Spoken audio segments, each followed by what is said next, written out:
కుటుంబం, మసూదన్ గారి కుటుంబం. సో మనందరి తరపున, మీ అందరి తరపున, పార్టీ తరపు నుంచి ఆయనకి ఒక 50 లక్షల రూపాయలు ఆయన కుటుంబానికి అందజేస్తాం. నాకు ఎప్పుడు డబ్బులు ఏదో చేయడం ఇబ్బందిగా ఉంటుంది.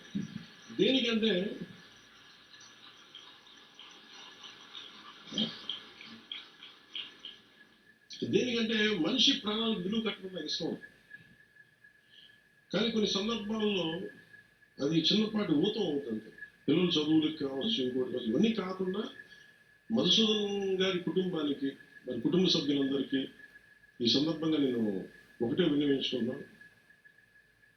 మీకు ఏ కష్టం వచ్చినా సరే మేము ఉన్నాం, మేము మీతో ఉన్నాం. ఏదో ఈరోజు ఒక 50 లక్షలు ఇచ్చి మిమ్మల్ని వదిలేయటం కాదు. మీకు ఏ కష్టం ఉన్నా సరే వాళ్ళకి మన పేషెంట్ నెంబర్స్ కూడా ఇచ్చాను. Any time you can reach out.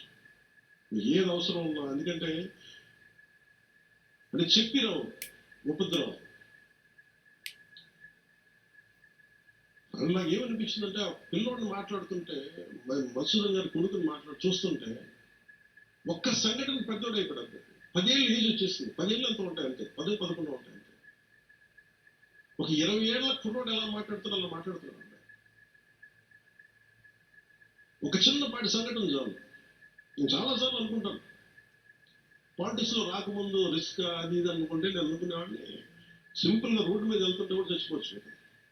As well as embrace an ideology, ఒక భావజాలాన్ని పట్టుకోండి. దానికోసం చనిపోతే మంచిది కదా, వృత్తి పుణ్యాన్ని చచ్చిపోవడం కంటే కూడా.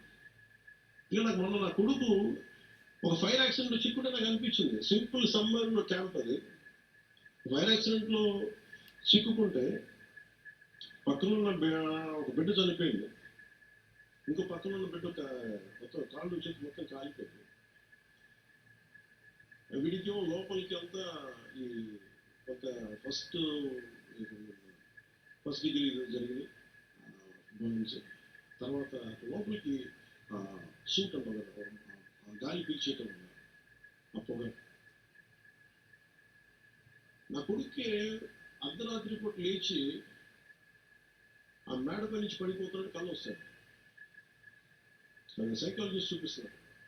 అలాంటిది మధుసూదన్ గారి పిల్లల్ని చనిపోయిన కుటుంబాల తాలూకు మీరు వాళ్ళని ఆలోచించండి. వాళ్ళు పడుకుంటే నిద్ర పడతారు, తుపాకులు వస్తాయి, తుపాకి చప్పులు వినిపిస్తాయి, భర్త హాహాకారాలు వినిపిస్తాయి, తండ్రి ప్రాణాలు కోల్పోవడం వినిపిస్తాయి. ఇంత ఘాతుకం. ఒకటి చనిపోవడం, ప్రాణాలు కోల్పోవడం ఒకటైతే, మానసికంగా దాన్ని తేరుకొని బయటికి రావడం చాలా చాలా కష్టం. అందుకని ఇలాంటి పరిస్థితుల్లో చనిపోయిన 26 మంది మరోమారు నా సంతాపాన్ని తెలియజేసుకుంటూ మనస్ఫూర్తిగా మనందరూ వారి కుటుంబాలకి, వారి అందరి కుటుంబాలకి దాదాపు అంటే మన ఇలాంటి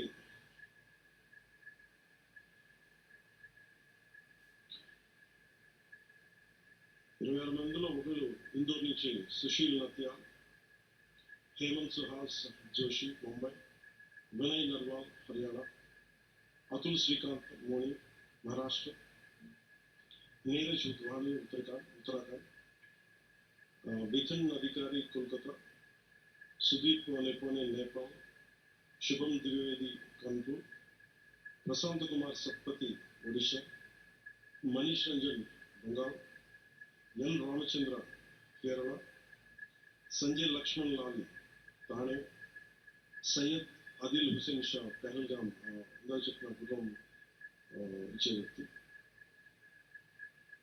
దినేష్ అగర్వాల్ చండీగఢ్, సమీర్ గుహా కోల్కతా, దిలీప్ దాసలి ముంబై, జేఎస్ చంద్రమౌళి విశాఖపట్నం, మధుసూదన్ రావు సోమిశెట్టి కావలి, సంతోష్ జగడ పూణే, మంజునాథరావు కర్ణాటక, కస్తూబా గన్నోటి పూణే, भरत भूषण बेंगलुरु, सुमित परामर गुजरात, यतीश परामर गुजरात, तागे हेलियांग अरुणाचल प्रदेश, शैलेश भाई एंड एच हिम्मत भाई कलाटिया गुजरात. 26 మంది మృతులకి ఉగ్రవాదుల తుపాకులకి బుల్లెట్కి బలైన వ్యక్తులందరికీ కూడా మరోమారు జనసేన తరపు నుంచి మనందరి తరపు నుంచి హృదయపూర్వకంగా సంతాపాన్ని తెలియజేస్తూ మనందరి సంతాపాన్ని తెలియజేస్తూ మరోమారు మధుసూదన్ రావు గారి కుటుంబానికి ప్రగాఢ సానుభూతిని తెలియజేస్తూ అలాగే చంద్రబాబు గారి కుటుంబానికి ప్రగాఢ సానుభూతిని తెలియజేస్తూ మీకు అండగా ఉంటామని తెలియజేసుకుంటూ అలాగే జేఎస్పీ మెంబర్షిప్ క్రియాశీలక మెంబర్షిప్ తీసుకున్న దాంట్లో ఇంకా మీరు ఇచ్చే 50 కాకుండా ఇంకో 5 లక్షల రూపాయలు అదనంగా వస్తుంది. అది కూడా సిద్ధం చేశాం. ఇవన్నీ కాకుండా రాష్ట్ర ప్రభుత్వం నుంచి కూడా ఇంకొంచెం అదనంగా మనం ఇవ్వగలవాలి అనేది గౌరవ ముఖ్యమంత్రి శ్రీ నారా చంద్రబాబు నాయుడు గారితో కూడా ఒకసారి చర్చించి నిర్ణయం తీసుకుంటామని తెలియజేసుకుంటూ చాలా దూర ప్రాంతాల నుంచి చాలా తక్కువ సమయంలో ఇక్కడికి విచ్చేసిన మన గౌరవ ఎమ్మెల్యేస్ అందరికీ గౌరవ మంత్రివర్యులందరికీ కొత్తగా పదవి బాధ్యత తీసుకున్న చైర్మన్స్ కానీ స్థానిక సంస్థల చైర్మన్ మెంబర్స్ అందరికీ జన సైనికులకి వీర మహిళలకి ప్రత్యేకించి అందరికీ పేరు పేరున ధన్యవాదాలు తెలుపుకుంటూ సెలవు తీసుకున్నాం.